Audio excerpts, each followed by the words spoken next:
Here is a green ink by Montblanc Emerald. Let's jump straight to the end with my opinion on this ink. The paper I'm using here is a Maruman Mnemosyne Notebook. A very nice emerald green that is, for its name, the right color. There's almost no tone variation, only slightly, barely noticeable really, by pen on fountain pen friendly paper. But on non-fountain pen friendly paper, it can be more noticeable of a tone shift by pen. There can be some shading, but nowhere near what I would normally go for in a green. I do think this is strong enough as a color to be a whole page of writing, and it can do it well, but I imagine using it as more of a really cool secondary color on the page. Again, it doesn't hurt your eyes for a whole page, so it does very well with that. So there's no problems there.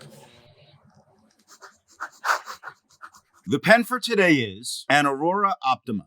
All of the writing samples are done with a Retro 51 P51 with an extra fine nib, a Retro 51 Corsair with a medium nib, a Retro 51 Lincoln with a 1.1 stub. Now that we know my opinion on this ink, let's see how I got there, starting with the first writing sample done on Clairfontaine.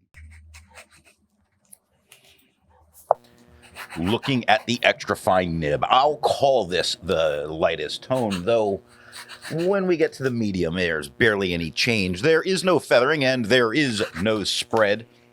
There's very light bits of shading in spite of this being a very light tone. Look at in spite on the first line, or spite specifically. The S is just so slightly lighter than the P. It stays that way, and the cross in the T just a little bit darker. Full underneath it, the top of the F is a little bit lighter than the bottom of the F. It lightens up into the U and darkens up at the L's, so there is the tiniest bit of shading, but it's not anything really stand out.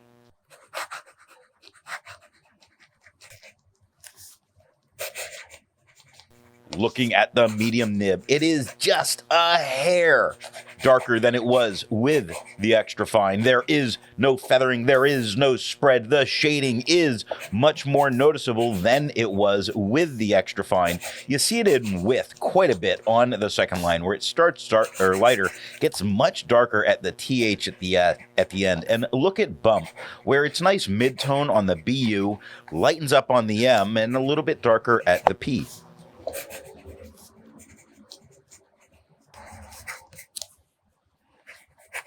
Looking at the stub nib, it is the same tone as the medium, with no feathering, with no spread, with just as good shading. Look at opened on the second line, where it starts as a nice lighter O, darkening up in the O into P.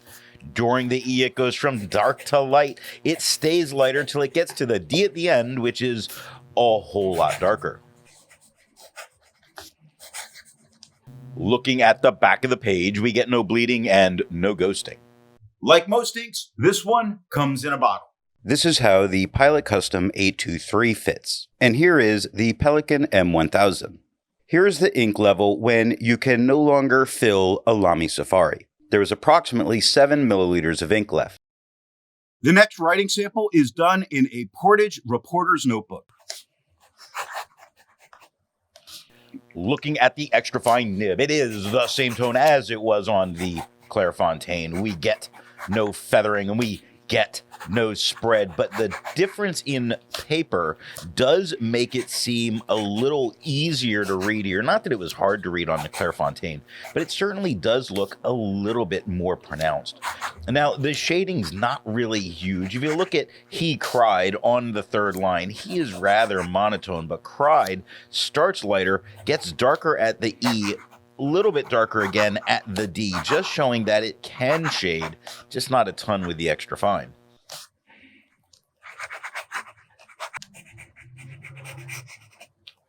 Looking at the medium nib, it is just a tad bit darker than it was with the extra fine. Same tone as the Clairfontaine. There is no feathering. There is no spread. There is better shading than it was on the Clairfontaine. Look at other on the second line. Lighter at the bottom of the O, gets a bit darker at the top of the T, much darker at the H, and stays darker through the her at the end. Moving on the third line, largely is a nice lighter tone, but the ING does start to darken up just a hair through, and the downstroke of the G is a bit darker.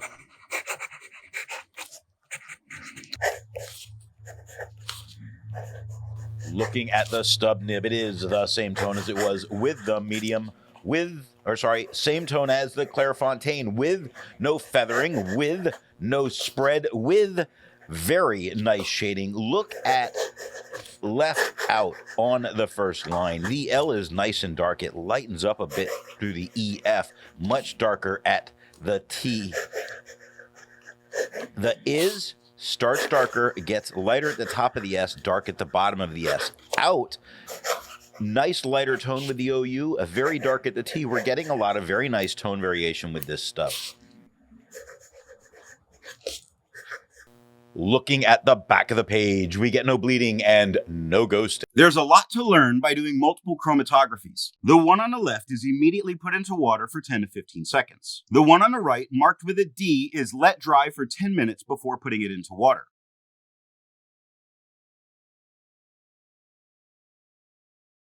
The next writing sample is done on a national brand Steno notebook. Looking at the extra fine nib, it is just as dark as it was on the Clairfontaine, and there's not really a huge tone shift that we're getting in the ink. It's not becoming more of a green lean or more of a blue lean. It's the same tone, meaning we really have a very opaque looking ink here. I was rather surprised. I thought this would be more translucent. We get no feathering and we get no spread. We get about as much shading as we had on the Clairfontaine, which was not a ton. If you look at sun on the first line, the S is a little lighter than the U, which is the darkest letter in the word, lightening up into the end and got right next to it. Nice mid-tone with the G-O and the T darkening up quite a bit. Anywhere on the second line starts lighter, works its way darker to the he, and lightens up at the RE at the end.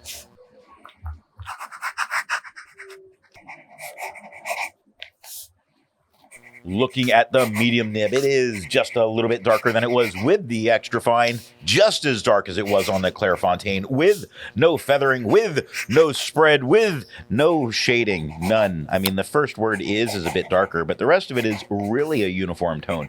With that, it looks very nice on this paper. The tone of the paper is really complementing this quite well.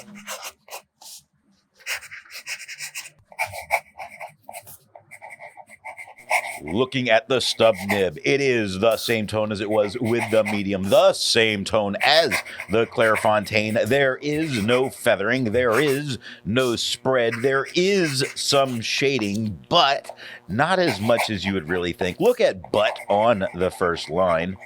The B is a little bit darker. During the U, it transitions from darker to lighter into the T, where the T becomes darker still. Ooh, sorcery, I tell you, the type a wizard might do. Look at wizard on the second line, starting lighter, getting much darker as it goes from the W to the Z. On the ZA, it's much darker. It lightens up at the R into the D, and it is the up and down stroke of the D that get much darker again. Looking at the back of the page, we get no bleeding and no ghosting. Resistance tests are done to see how this ink can be expected to perform on the page, and more importantly, how hard it may be to clean from your pen. The smear is allowed to dry for 3 days before testing it. The highlighter is on the top left, pen flush is on the top right, 1/3 bleach solution is on the bottom left, and water is on the bottom right. The next writing sample is done in a Rhodia notebook. Looking at the extra fine nib, it is the same tone as it was on the Clairfontaine, with no feathering, with no spread, with very little shading, just as much as there was on the Clairfontaine. Take a look at the Hobbit on the first line, where the H is darker than the OBBI, but the T gets much darker towards the very end of the word, having just a little bit of shading going on. Look at having directly underneath that, where the HA is a bit darker, lightening up on the VIN, and the G gets dark again.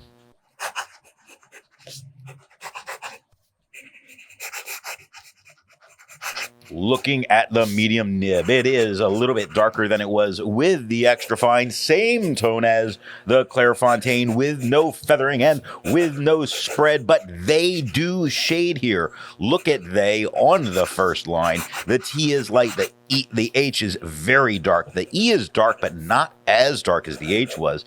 And the Y is lighter at the top than it was at the bottom, where had starts darker and works its way lighter through the word.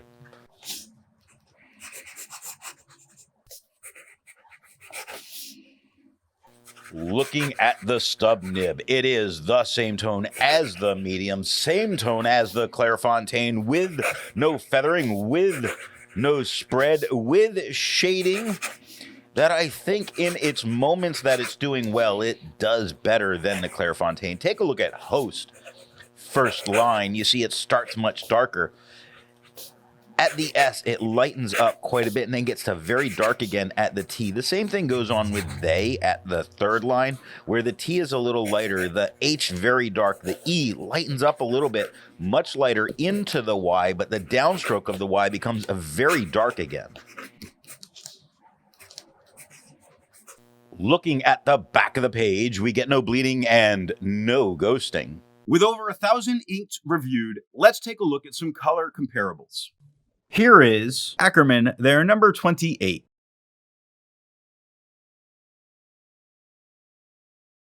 Here is Diamine Green Black.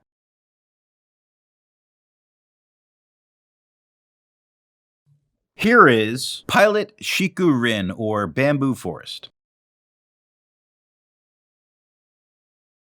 Here is Thornton Green.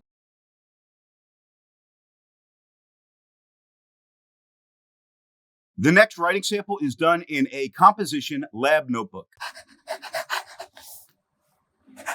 Looking at the extra fine nib, it is just a tad bit lighter than it was on the Clairfontaine, and we get no feathering, we get no spread, we get almost nothing for shading. Like the exclamation point gets a little bit darker, the T and bite a little bit darker. For the most part, we got a very uniform tone that does look nice.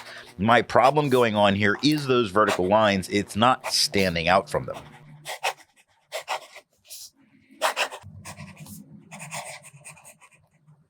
Looking at the medium nib, it is the same tone as the extra fine, tad bit lighter than the Clairfontaine. No feathering, no spread, no shade, not really differentiating itself from those vertical lines. So while it looks nice on this paper, if you can get this paper made in Vietnam, get one of these with no lines on it, I think this would make for a great ink here.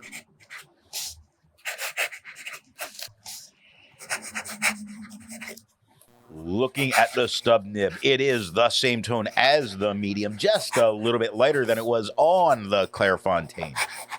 No feathering, no spread, couple of hinting moments at shading, like the E and T in question on the first line, or the T in first on the first line. A couple of moments, but nothing really. Largely, we have one tone working well on this paper if it had no lines at all. It's not standing out as its own here. Looking at the back of the page, we get no bleeding and no ghosting, meaning it could be fine for a student to use. While it's nice to see inks in the same color family, I prefer to find an ink that complements this color on the page. Here is an orange ink by Montblanc Ink of Joy. Here is a purple ink by Montblanc Beetles Psychedelic Purple. Here is a black ink by Califolio Noir. Here is a red ink by Noodler's Radler Red Eel. The last writing sample is done on 20-pound copy paper. Looking at the extra fine nib, it is darker than it was on the Clairfontaine. Not tons darker, but certainly darker. I want to say just a shade darker than we had with the medium or the stub there. Now, we do get some feathering and we do get some spread. The fact that this is a lighter ink, it doesn't really affect the readability of this on this paper. It, in certain ways, could help it, I guess, as long as its feathering doesn't get out of control. The same with the spread. But I see this really not being an issue.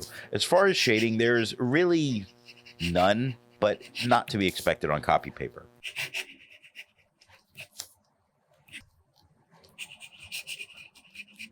Looking at the medium nib, it is the same tone as the extra fine, a little bit darker than it was on the Clairfontaine, with feathering, with spread, with no shading, with an acceptable amount of all of its not greatest performance. So I don't want to tear this down in what it's doing here.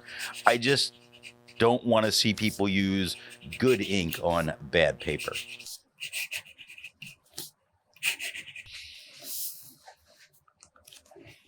Looking at the stub nib, it is the same tone as the medium and as the extra fine on this paper. It's very consistent here, tiny bit darker than it was on the Clairfontaine. There is feathering, there is spread. Neither of them are really an issue on this paper. It's handling it so well that it's not worth drawing attention. Like, it's not popping out like on popping on the fourth line or third line when it gets to that part. No real shading, consistent in color and performance here.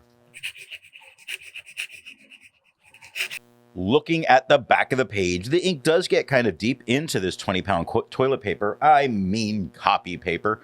I wouldn't write on the back, but I guess you could if you really wanted to. None of it bled through touching the page underneath, so it's safe for that. So what nib and pen do I think are going to give the best writing experience with this ink? The paper I'm using here is yellow Rhodia paper.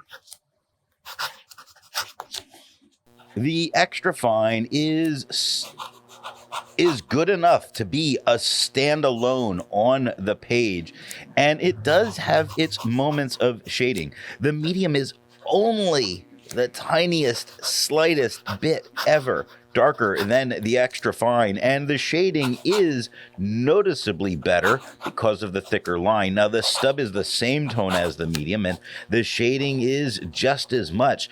So it seems that there's no real stand out because this is a dealer's choice. It doesn't matter. Just ink your favorite pen and enjoy. This is the end, and thanks for watching.